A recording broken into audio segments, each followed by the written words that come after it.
Yes, I'm still here. I'm just waiting for the live stream to start. Very good.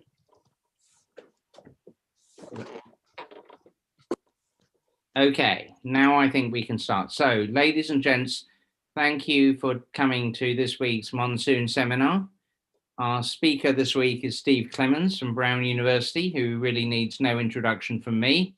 For many years, an internationally renowned expert on paleoceanography and especially the monsoon. And today he's going to be talking to us about his latest work on orbital and interannual forcings. And I would suggest if you want to ask questions to Steve, then put your questions in the chat. And at the end, I'll call on you and you can ask your question in the order that they've been posted. So thank you, Steve. Please take it away. Thank you, and leave you for putting this whole thing together. It's been a wonderful series, and I'm happy to talk today. I'm sorry, Peter. I'm going to talk today about Indian summer monsoon rainfall and runoff in response to orbital and internal forcings. This stuff, the material I'm presenting today stems from a paper that recently came out in Science Advances a couple of weeks ago. So I'll be talking about portions of that. And I certainly want to acknowledge the co-authors that all contributed really significantly to this work. It was certainly a collaborative process. Masanobu Yamamoto, Kaustubh Thermalai, Liviu Giosan, Julia Ritchie from USGS, Katrina Nilsson-Kerr, Yair Rosenthal out at Rutgers, Pallavi Anand, and Sarah McGrath. So those are my co-authors, and we've put together this research that I'm going to present to you today. So I'm going to start with the conclusions. This is what I'm working toward over the course of the next 40 minutes or so. First of all, I'm going to try to make the case that the South Asian monsoon variability is not dominated by precession scale variability, yet that's what I'm going to talk about today. And hopefully you'll understand why momentarily when we talk about motivations. Second, none of the South Asian monsoon records are actually in phase with Northern Hemisphere summer insolation. That is, they do not respond to maxima in Northern Hemisphere insolation at precession minima. There are significant lags in the system that indicate that there are mechanisms internal to the climate system which determine when within a precession cycle the monsoon reaches a maximum. These phase linkages that I'll be talking about between what we're calling precipitation and runoff proxies and wind strength proxies in the Arabian Sea and Bay of Bengal, they are what are indicative of this Southern Hemisphere influence on Indian monsoon variability, which I'll be trying to convince you of. And that will be related to the export of latent heat into the system from the Southern Hemisphere. And finally, I'll be working toward the idea that we've identified two distinct proxy groups, which have two distinct interpretations, one of which is dominated or predominantly responds to the isotopic composition of the rainfall, and the other proxy group is a better monitor of rainfall amount at the local to regional scale. So that's where we're headed, and I'd like to flesh sort of those conclusions out as we go along here. By way of motivation, I'm going to talk about two reasonably recent papers. The first is the paper that came out on the Bitu record, up here on the upper right-hand where the star is. And this is a speleothem isotope record spanning the last 300,000 years. And on the basis of this record, the authors contend that both subsystems within the Asian monsoon, that is the South Asian or Indian subsystem and the East Asian subsystem, both respond directly to Northern Hemisphere insolation without any significant temporal lags. That is, the monsoon, in their view, responds most strongly at precession minima when Northern Hemisphere summer insolation is strongest. And as shown down here in this blue highlighted, that is attributed to both the tropical or South Asian system as well as the subtropical East Asian system. They both respond in the same way. And furthermore, they make the case that the import of energy from the Southern Hemisphere is not important at the precession scale in the paleo monsoon system. And that sort of is at odds with the way in which the monsoon works today, there certainly is a strong cross-equatorial transport of moisture and energy, and it is important in terms of the rainfall characteristics, at least in India. The second example is more recent. This is a 2019 paper. It focuses mostly on East Asia using the CISL database, but it also makes inferences relative to the South Asian system of which is our topic today. And they make the case that the Asian monsoon, summer monsoon, that again being South Asian and East Asian, at orbital timescales is dominated by precession cyclicity, and that it is in phase with Northern Hemisphere summer insolation, which takes place at precession minima. And again, both of those happen at precession minima without significant temporal lags in the system. That particular paper engendered a comment and reply in which within the reply, the authors toy with the idea that increased rainfall discharged into the Yangtze River Valley in the East Asian system, running off into the East China Sea, maxima in that runoff would be consistent with a weak East Asian monsoon. So you have this largest monsoonal river valley in East Asia, and they're suggesting that when runoff from that valley is its weakest, that is at its strongest point, the East Asian monsoon is its weakest, and as well, that increased rainfall in the Andaman Sea reflects a weak Indian summer monsoon rather than a strong summer monsoon. And they call on model results to support that idea. And this is the model result that they call on. It's by Lee et al. 2019. It's the GFDL version 2 model. It's a 2 by 2.5 resolution, and that's important. We'll get back to this resolution question later, but this is a classic P-min minus P-max experiment, right?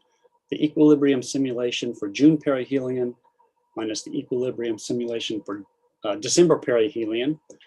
And in the plot, we see that these blue colors indicate maximum rainfall over the continents at times of precession minima or maximum Northern Hemisphere summer insolation, and maximum rainfall shown in red over the oceans, here in particular the Bay of Bengal, happening at Pmax, or times when Northern Hemisphere summer insolation is at its minimum. We're going to get back to this sort of modeling idea at a couple different locations within the talk, but I want to introduce it here because it has been used to justify the idea that rainfall over the continents and Indian and South Asian monsoon are maximized at times of P-min, precession minima. So this is sort of these two brief examples are emblematic of the long-term questions we've been struggling with within our community. And that is, by way of summary, that on the basis of Speleothem delo 18 from South Asia, which I'll show you, the idea from this group, this set of researchers, is that precession dominates the spectrum, that the monsoon is driven dominantly by direct Northern Hemisphere insolation forcing with no lag in the system, and that the cross-equatorial transport of energy into the Northern Hemisphere system from the Southern Hemisphere in the Indian Ocean is not a large factor. And that's in contrast to other non-Speleothem proxies that have been developed over the decades, in which the finding is that monsoon variability within the South Asian system, and in fact the East Asian system, is dominated by 141,000 year variance and is never dominated by 23,000 year variance. And I'll address that as we go along today. And that the monsoon, in fact, is really strongly sensitive to the combined effects of ice volume and greenhouse gas forcing, as well as to the import latent heat from the Southern Hemisphere into the Northern Hemisphere with the cross-equatorial monsoon flow. So that's where we're headed. That's the motivation for doing the work that we did. And I will now introduce that work, our approach to thinking about this and trying to understand how and when and why the monsoon is maximized within a precession cycle. We were going to, one of our proxies that we constructed is a seawater delo 18 record. and we reconstructed seawater Delta 18 as a proxy for rainfall and runoff as sensed through changes in ocean salinity. So our site that we'll be talking about today is here, U1446, if you can see my pointer. Looking at the climatology in this purple box, here's the seasonal climatology of rainfall, peaking in the summer monsoon and decreasing in through the fall and the winter. So there's the summer climatology as well. The plot down here, panel C, shows the annual rainfall amount within this purple box from 1976 to 2016. So that's this purple curve. And that's compared with the salinity in this light blue box within which our site sits. And so you can see there's a strong coupling between salinity at the core site, which sits within the East India coastal current, and rainfall in the South Asian system. At the even finer scale, if you look at rainfall just within the Mahanadi River Basin, this small river basin that is most proximal to our site, that's shown in green down here in panel D, along with the salinity at our core site as well from 1976 to 2016. So those two things are strongly coupled. Rainfall over the continent is strongly coupled with the salinity at our site. And our proxy for that is the seawater Delta 18 record. It's important to note that we're not the first people to do this. Daniel Gregoris and Ed Hawthorne and others produced a wonderful paper in 2018 in which they also reconstructed the Andaman Sea seawater isotope record and related it to changes in salinity relative to the oxygen isotopic composition of seawater. So we have a record to compare with ours up here at 1446 as well. And we'll show you the results of that. By way of background, let me show you a couple of animations produced by Caustic Thermali. This is the rainfall animation over the seasonal cycle on the left, and this salinity animation over the seasonal cycle on the right. And my point here is to make the case that yes, there is a lot of rainfall directly over the Bay of Bengal as well as over the surrounding continental regions. But if you look over here at the salinity, you'll see that that salinity gradient is always onshore to offshore. So the salinity structure in the Bay of Bengal, importantly, is really driven primarily as a function of runoff from the continents as opposed to direct rainfall onto the ocean basin itself. And that contention is supported by a rich history of papers that talk about the direct influence of rainfall versus runoff on the salinity structure of the Bay of Bengal. So that's an important point to note in terms of our interpretation of these proxies that we're developing in terms of seawater Delta 18. As well, I want to bring to your attention the idea that there is a large contribution of rainfall whereby moisture is transported from the Bay of Bengal up into the Indian core monsoon zone by monsoon lows, small-scale rainfall systems, as well as large-scale monsoon depressions. Hunt and Fletcher, for example, find that about 17% of summer monsoon rainfall in the core monsoon zone of India comes from large-scale monsoon depressions traveling from the Bay of Bengal toward the north-northwest. And another 57% comes from smaller scale low pressure systems, bringing moisture from the Bay of Bengal and raining out over India.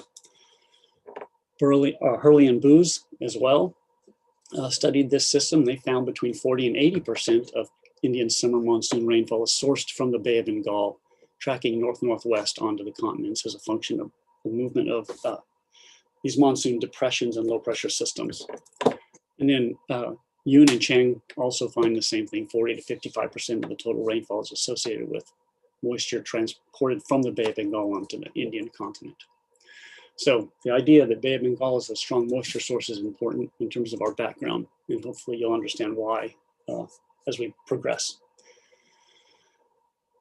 Finally, our last sort of background, well, maybe not our last background slide, but another point of background from Acosta and Huber.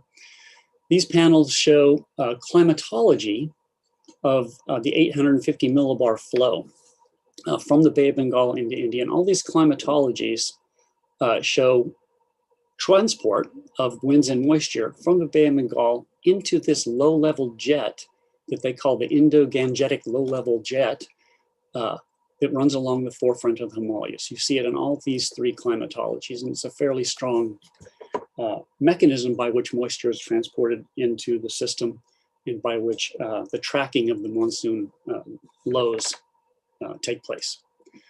The importance of this is that in model space, models that have resolutions on the order of 2 by 2 don't see that low-level jet.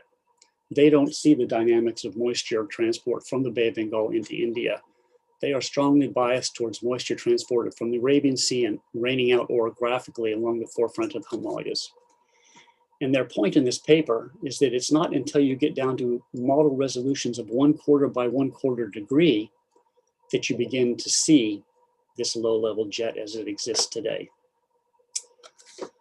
So the point here, and we'll get back to this again, is that we need to exercise caution in using low-resolution models, 2 by 2.5, basically the CMIP5 and most of the CMIP6 models.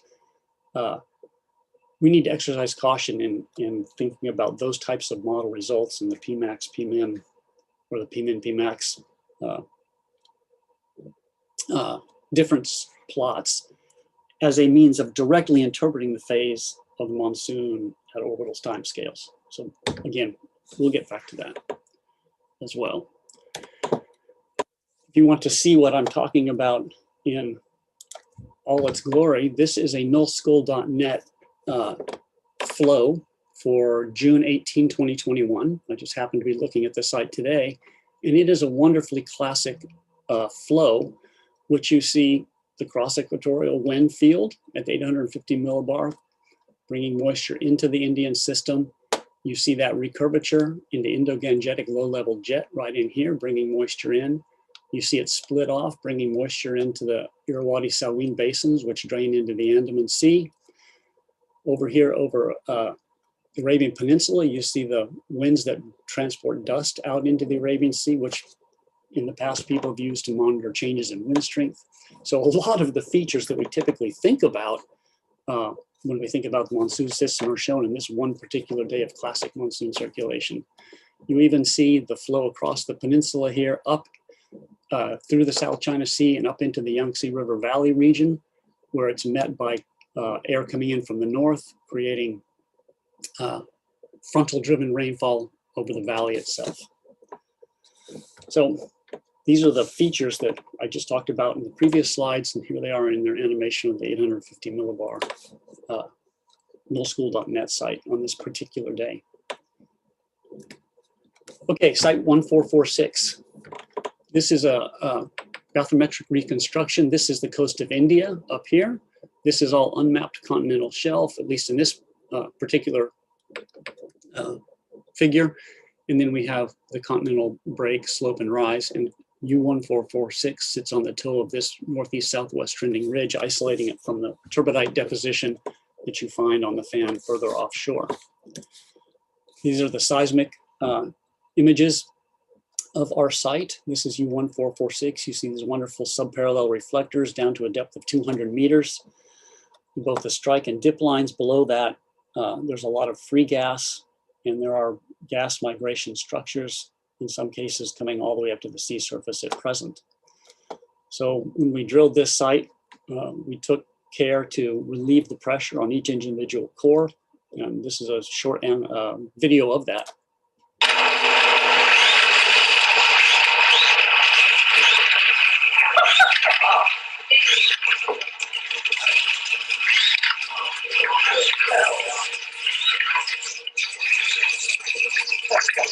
As I was taking these close-up, the tech said, "Aren't you worried about, getting mud all over your camera?" And I said, "No, no worries. It's not my camera. I borrowed it." After that, I was never able to borrow anything from her for the rest of the cruise.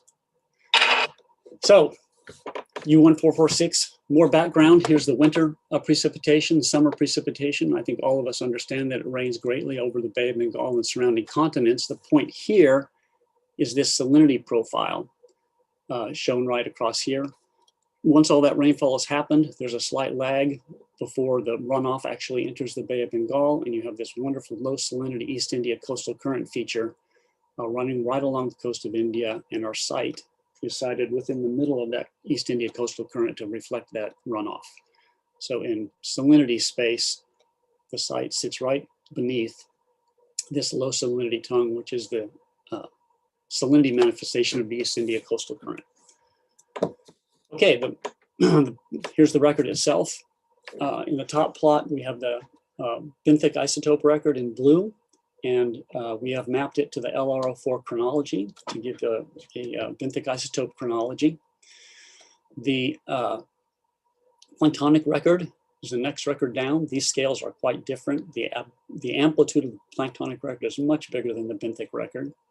So there's our planktonic Delawaitine record out to 1.5 million years, and our sea surface temperature record contributed by Yamamoto-san over the last 1.5 million years.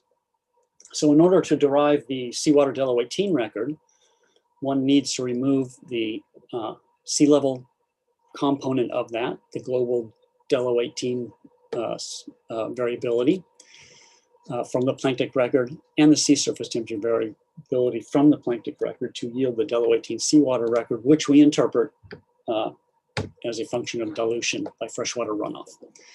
In this case, we're talking only about the last 900,000 years. And the reason for that is, prior to the MPT, the structure and timing within the 141 and 23-year cycles is slightly different than after the MPT. And so all of our spectra and our discussion will be relevant just to the last 900,000 years. So practically, the way this is achieved is by the use of the Paleo Seawater Uncertainty Solver, the PSU solver by Calcium Thermali, published in 2016. Schematically, this is kind of what it looks like. Here I've adjusted the SST scale so that this basically fits on a Delawaitine scale. So at least visually, we're subtracting the red SST variance and the blue global sea level variance from the green surface water planktonic Delawaitine variance to yield our Delawaitine seawater record using the PSU solver. One thing I do want to point out here is the scale of this precession scale variance. This is a precession peak, this is a precession peak, this is a precession peak. And so the precession scale variance that we're finding in the planktonic record, it's of the same order of magnitude of the global glacial, interglacial 100,000 year variability. It's on the order of 1 per mil. The point here being that there is a lot of surface environmental variability encoded in this record. And even after you remove the temperature and the global signal, there's there's a lot of precession left in the record. So finally, here is the Delawaitine seawater record here in blue. And the spectrum over here shown in blue as well for the last 900,000 years. The red spectrum is just the spectrum of ETP, normalized eccentricity, obliquity, and precession. And we put that in here just to show you where the 141, 23, and 19 kiloyear bands exist. Point being, one of them is that the spectrum is dominated by 100,000 year variance. It's got a tiny little peak at 41. And then there's, as I said, significant residual amount of precession scale variability at 23 and 19. As I mentioned before, the variance pre and post MPT is the subject of another paper, so we don't want to mix regimes, so we're looking at just the last 900,000 years. As well, Liviu Giosan has produced this XRF rubidium calcium record, which is a second independent indicator of runoff into this U1446 site. And the interpretation of this largely follows Steve Phillips and others, 2017, in which changes in the calcium component are dominated by surface biogenic productivity. They found that the calcium content, the percent calcium carbonate, and the calcium carbonate accumulation rate, they all increase during glacials relative to interglacials. And that is attributed largely to a function of runoff-induced stratification. If you have high amounts of runoff, you stratify the surface ocean, you reduce the primary productivity. The rubidium, on the other hand, it varies as a function of erosion of fine-grained felsic rock on the continent. So the rubidium content increases with increasing runoff.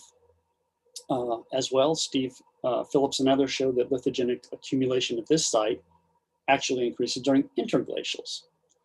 So the rubidium by calcium ratio it is then interpreted as a proxy for runoff and runoff-induced stratification as expressed in biological productivity. So that's our second independent indicator that we're going to take a look at, as well as Delaware-18 seawater. And I will point out as well that it is dominated by 100 and 41, 23, 19 or less, account for less of the variance. Our third independent indicator from this site comes from Yamamoto-san, Masanobu Yamamoto, and it is the carbon isotopic composition of leaf waxes. So the leaf wax Del13C record reflects the contribution of the relative contribution of C3 and C4 plants, and in turn, those are dependent on changes in surface air temperature, water availability, CO2 concentration. There's a number of factors that go into this, but it is an indicator of vegetation structural change in India, and primarily within the Mahanadi Basin, so far as we can tell. Again, its spectral structure is dominated by 100,000 year variance, 41,000 year variance with well-resolved, but smaller amounts of precession scale variability. Okay, so we have these three records, as well as a number of others that I'm now going to synthesize. We're going to look at wind strength records from these locations where we have blue dots. We're going to look at seawater Del-18, leaf wax Del-13C, and rubidium calcium from these two sites where we have green dots. And then speleothem Del-18 and leaf wax hydrogen isotopes from these places where we have orange coloring. So we're going to synthesize the records, the new records that I just introduced, as well as a bunch of previously published records, and try and understand where within a precession cycle do these proxies reach their maxima, and then why they reach their maxima at that particular time. So to synthesize this, I'll show you up here in the upper left, we have a record of the precession index going from a minima to a maxima to a maxima. In this case, the last 140,000 years with time going right to left. And if you have a proxy record that reaches its maximum every time precession reaches its minima, then we can plot that on what we call a phase wheel, and that will plot at 0 degrees on the phase wheel. A phase wheel for precession is nothing more than a summary of where within one single precession cycle, one trip around the phase wheel, where within that precession cycle a given proxy reaches its maxima. So if yours maximizes at P-min, over the course of the million years that you measured it, it will plot here. If your proxy reaches a maxima when precession reaches its maxima, here, for example, then it will plot down here on the phase wheel. So each trip around the phase wheel starts at precession minima, goes through precession maxima, back to precession minima, and represents the exact same thing that you see in time series up here. Precession minima, down through precession maxima, back up to precession minima. So that's the illustrative diagram we're going to use to track the timing of the precession band response for all these different proxies. So let's start with the proxies generated from U1446 in this work by Daniel Gebegoris and Ed Hawthorne down in Andaman Sea. These proxies all plot here. Here's our rubidium calcium proxy. It reaches a maxima here. Leaf wax Del-13C from U1446 reaches a maximum here. Seawater Del-18 on the Indian margin here, and seawater Del-18 in the Andaman right here. That's this point within our time series up here. Of course, it happens here as well, and here as well, and here as well, but schematically, that's where you see it within one precession cycle. Maximum to minimum to maximum, maximum to minimum, back to maximum. All right, there's been a long history of work reconstructing when the Arabian Sea and Bay of Bengal winds achieve their maximum strength. And results from those works, including Clara Bolton, Tibu Cayley, and myself, they plot down here. So there's this confluence where we see the timing of the maximum wind strength and the timing of our maximum runoff vectors all plot in the same general area within a precession cycle, and that is right here. Not close to P min, in fact, closer to P max. We're going to need to interpret that proxy grouping, and we will in a moment. Let's continue to fill in this phase wheel. If we look at the speleothem Delo18 from Bit2 Cave, the speleothem Delo18 from Shabailong, and the leaf wax hydrogen isotopes from U1446, this is where they plot. So it's a different proxy grouping that we're going to need to try and understand. Why do these proxies plot here within a precession cycle, schematically up here, and why are they significantly different from this proxy grouping we find that maximize further along in the precession cycle? One important thing I want to point out here is that we have reconstructed both of these groupings in the same core. Right? This leaf wax hydrogen isotope is from U1446, and it is significantly and distinctly different than the response we're getting from the seawater oxygen isotopes down here in the later phase of the precession cycle. Very good. So we have two different proxy groupings that we need to try and understand. And we're going to do that in the context of a set of proxy forcings that we're all familiar with. That is the idea of the coupled ice minima and CO2 maxima ice volume CO2 system. Those two proxies plot right here within the precession phase wheel. So here they are schematically. And what we see is that if this location within the precession cycle, within each precession cycle, I should say, ice volume is at a minimum and CO2 is at a maximum. And so those are two forcing mechanisms that show up routinely when we're talking about orbital scale variability in any system, pretty much, that we've talked about in the late Pleistocene. All right, where am I going next? So let's begin to think about how we interpret these vectors. Let's start with this cluster of vectors up here, which include the Shabailong speleothem Delo18, the Bit2 speleothem, and the U1446 hydrogen isotopic record.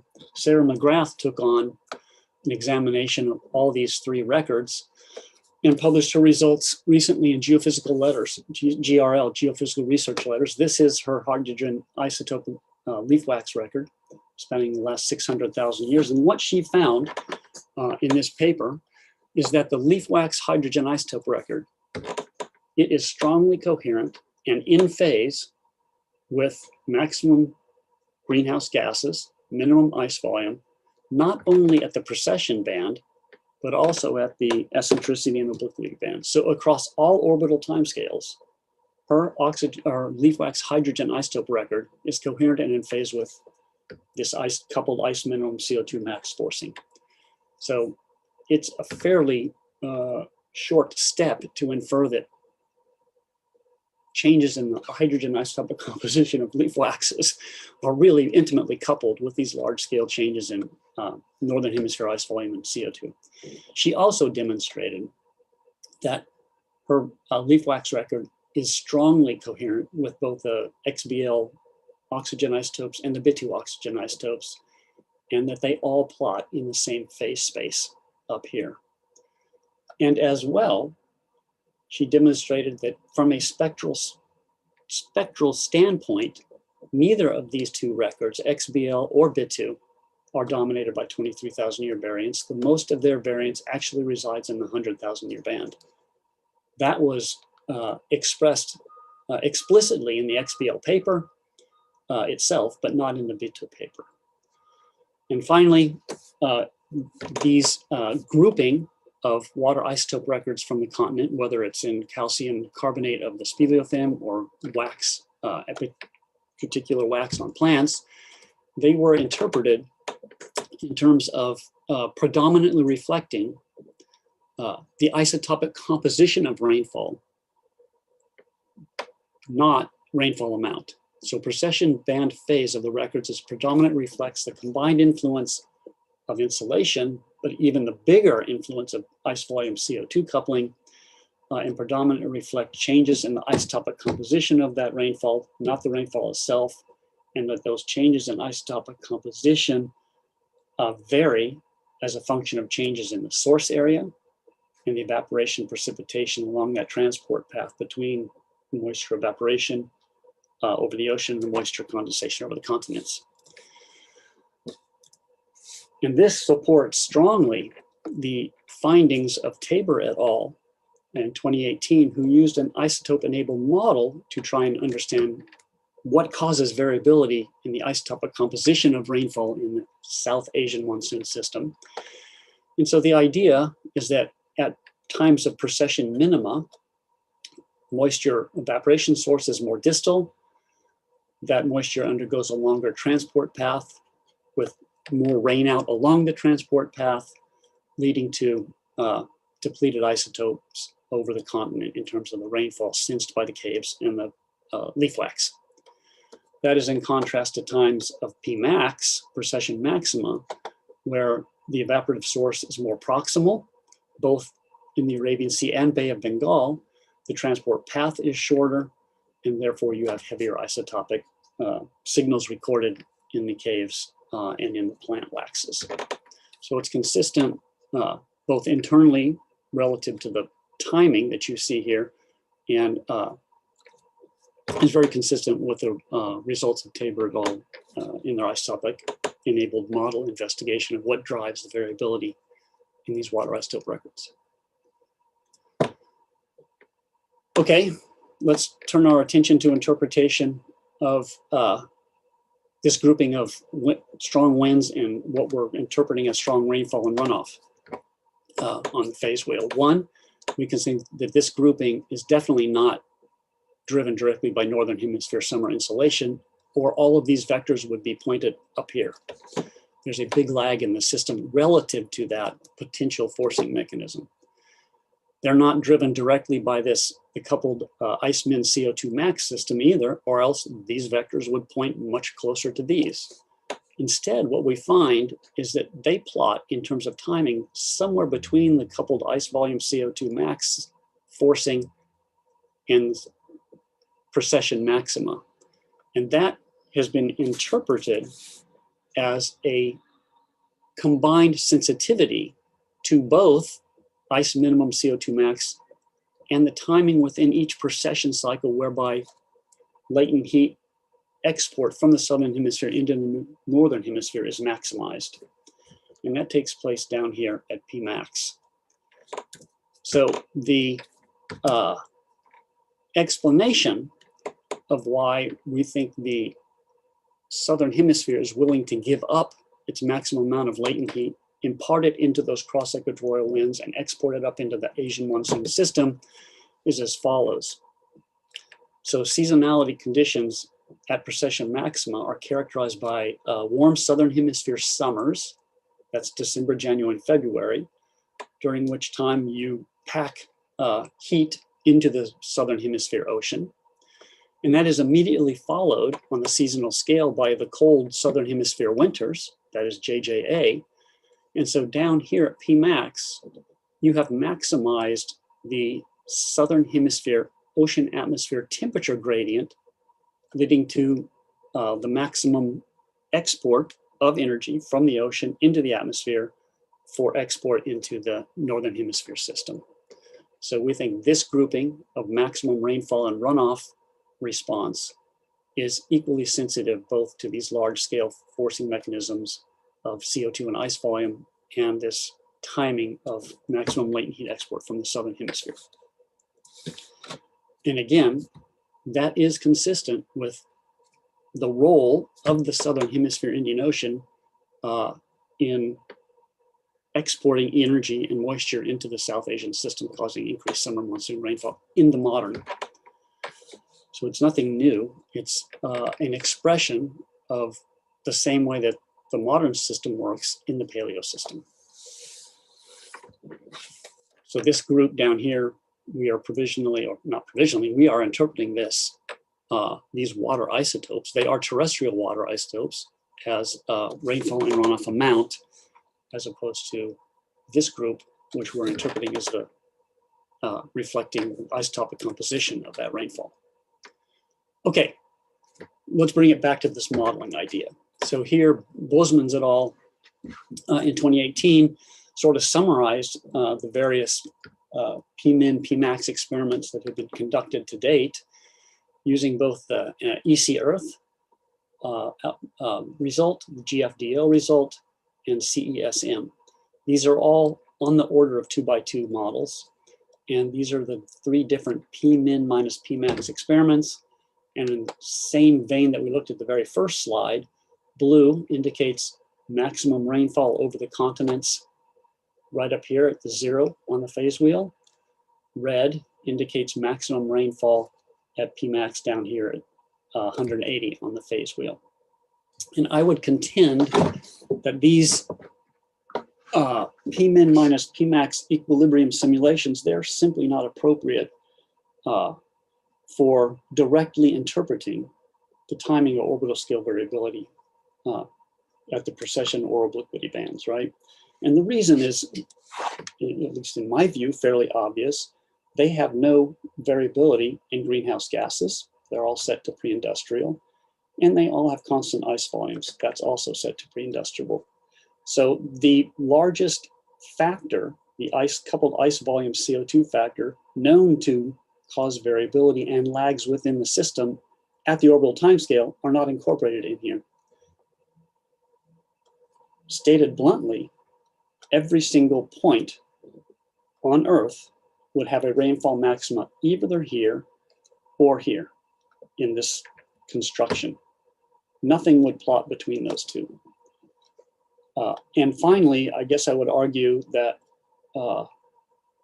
these 2x2 type of models can't incorporate any of the known physics by which moisture from the Bay of Bengal is transported up into the continents via the low-level Endogangetic jet, nor by these lows and depressions, which are known to cause a lot of rainfall, at least in the Indian core monsoon zone, a lot of which is sourced, in the Bay of Bengal.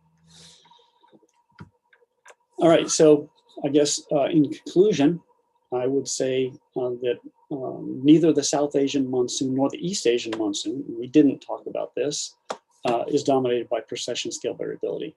We focused on precession here, but none of the South Asian records that we looked at are dominated by precession scale variance. They're all dominated by 100,000 year variance or 41,000 year variance, which is not to say there isn't precession scale variation in the system, but at the orbital scales, it doesn't dominate.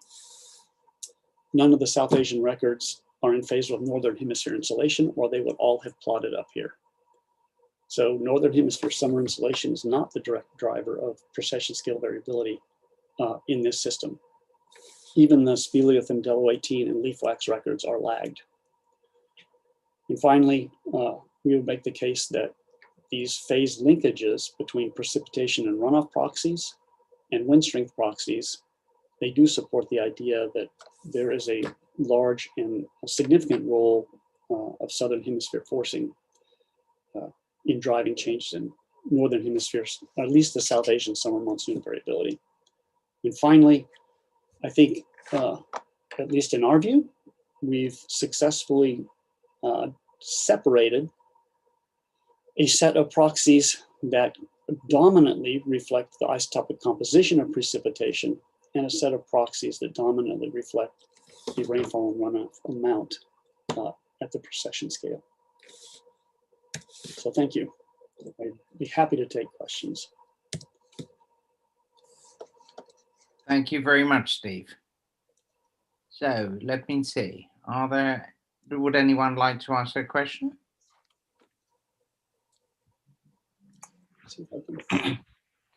Steve, I guess I was intrigued by the fact that your wheel there was showing quite a close coupling though between the precipitation and the wind proxies, Mm-hmm. which is, I guess, I always thought that was the sort of thing we see in the modern ocean or in the modern system.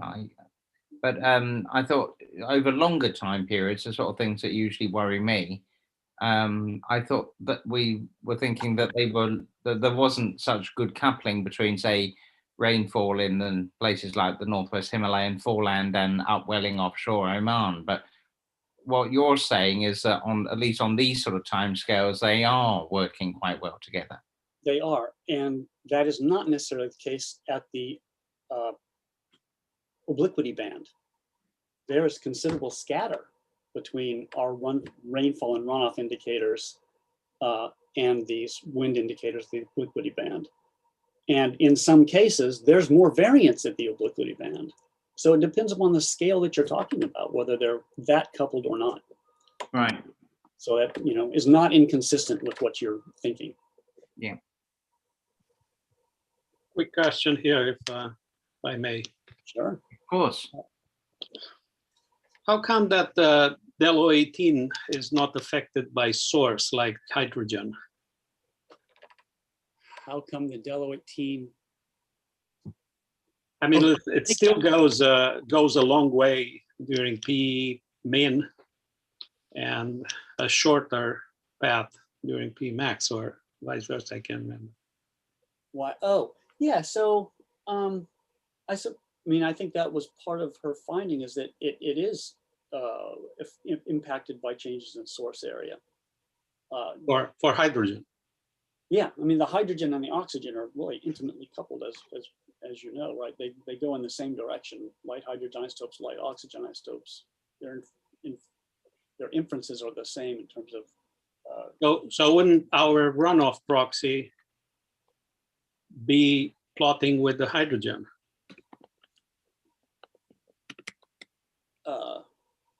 The leaf wax of the hydrogen?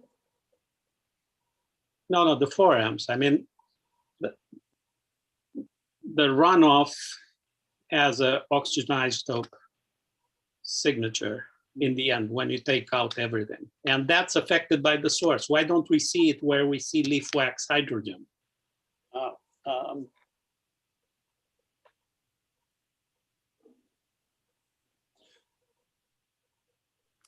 I think maybe, maybe for the same reason that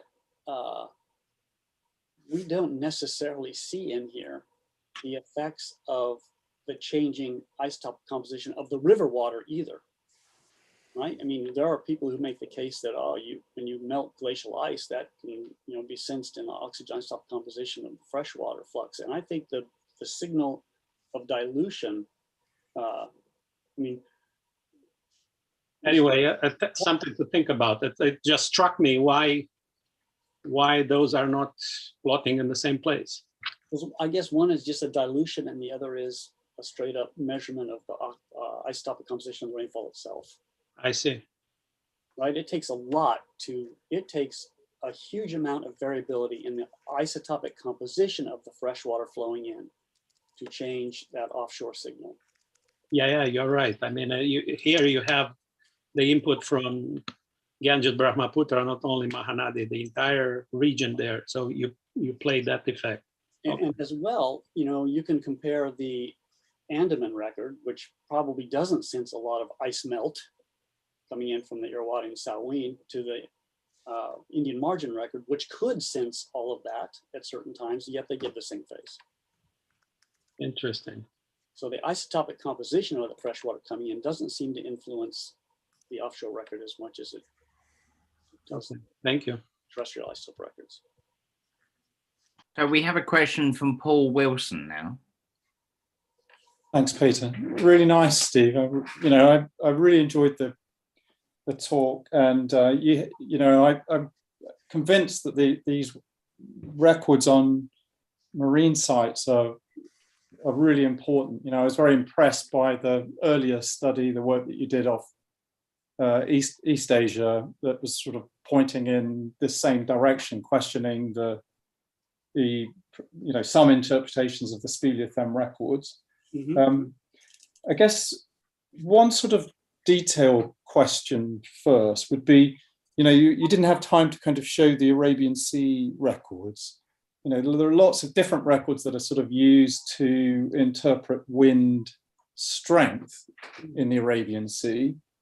Which ones do you think are the gold standard, and which ones were you therefore using in the phase wheel plots that you were showing us? Right. So I was using all of them. Okay. So these are the ones by then on the Murray Ridge up here. Yep. Those are included. The ODB 722 are included. The Boltons are included. I don't think there are any others. So, but it's specifically, which proxies are you using? Oh, so these are multi-proxy. So these two up here in the Arabian Sea, all Yeah. of them are multi-proxy. They look at they are multi-proxy stacks of changes in lithogenic grain size, changes in productivity as a function of upwelling, changes in nitrogen denitrification. Yeah. So they're all stacks of Okay. proxies. Okay, so you were using the stacks. Okay, that's useful to know. I mean, just in terms of like a big picture question. Sure. If you sort of look at records from Africa, precession jumps out so strongly. I'm not saying that there's nothing else, but just from the sort of 30,000 feet type of question might be, what is it? Is the difference between Africa and Asia simply connectivity to the high latitudes? Is it as simple as that, or is there something about sort of, I don't know, how well plugged in you are to the Atlantic? I don't know. Yeah, well, that's a very good question, Paul. Clearly, the capacity to sense precession is variable, right? The same thing happens in the East Asian system when you look at the oxygen isotope composition of the caves in the River Valley. That's all precession. Yeah. Yet if you move a couple degrees north and you look at 3 or 4 different records that involve summer rainfall on the Luz Plateau, it's all 141 with small amounts of precession. So part of this is the sensor, the proxy that we're looking at, right? Versus what's happening in the African monsoon versus the Indian monsoon versus the East Asian monsoon, right? We have proxies for the East Asian monsoon that are all precession. We have 1 proxy, and we have 10 others that are all 141 with minor amounts of precession. So I've always thought of that East Asian Yangtze River Valley composite record as a threshold moving back and forth across there at precession time scales. It just, as it travels back and forth. But even that's not all that satisfying, because you'd expect a strong semi-precession in it. If that were the case. Okay. So thanks a lot. I don't have an answer to your question. That's well, I'm sure we could talk about it some other time. But I'm sure there are other people dying to get in with their questions. Thanks for your talk. Thank you. So Wolfgang Kunsch, you're next. Hi, Steve. Hey, Wolfgang, how are you? Great. Was a great talk. Thank you very much for showing us all these insights. I have just one question about the influence of the MPT. Is there any change in the, I would expect that you have more of a precessional response to precessional forcing before the MPT. Is that the case? Did you check that, or? Yes, there are interpretable changes in the spectral structure and the phase relationship pre and post MPT, and that's hopefully the subject of another paper. But yeah, there are changes that are useful to think about. And I can't necessarily describe them now because I haven't dealt with them in a long time. At a certain point in time, we decided that we couldn't mix those two, and we went off on this one first. But we'll get there. Yeah. Yeah, I see that Mazunobo's record is not going that. Are you waiting for him? No, it does go back. Okay. And there's another entire paper that's in review on the carbon isotope composition of weak waxes alone. So we chose not to put that, publish that part nor archive it. So he has that's why, because there's another paper in press that deals with the whole thing across the MPT. Okay, looking forward to that. So am I.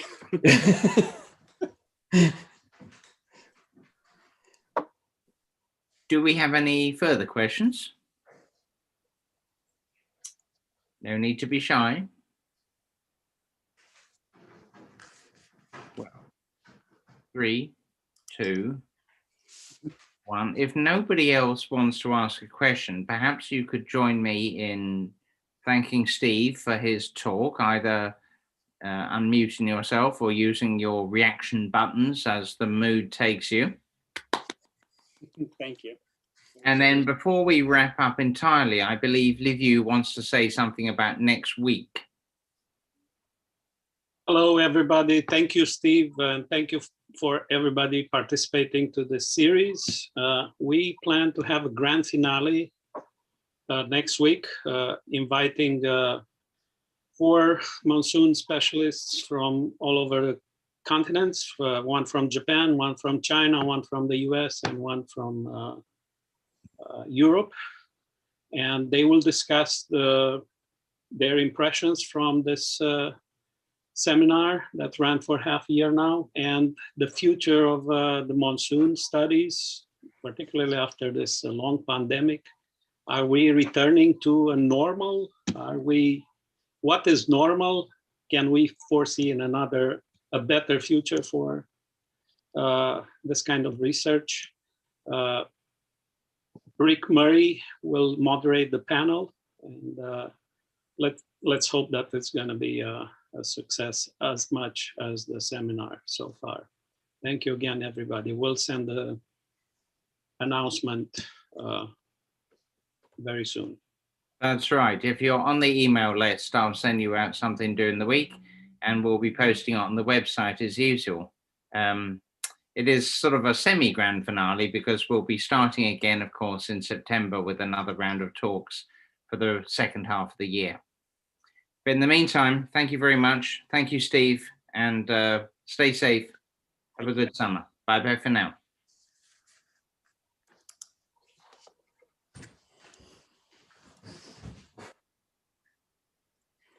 Well, Peter, that was great. Thank you. That whole series, I like this whole venue and mechanism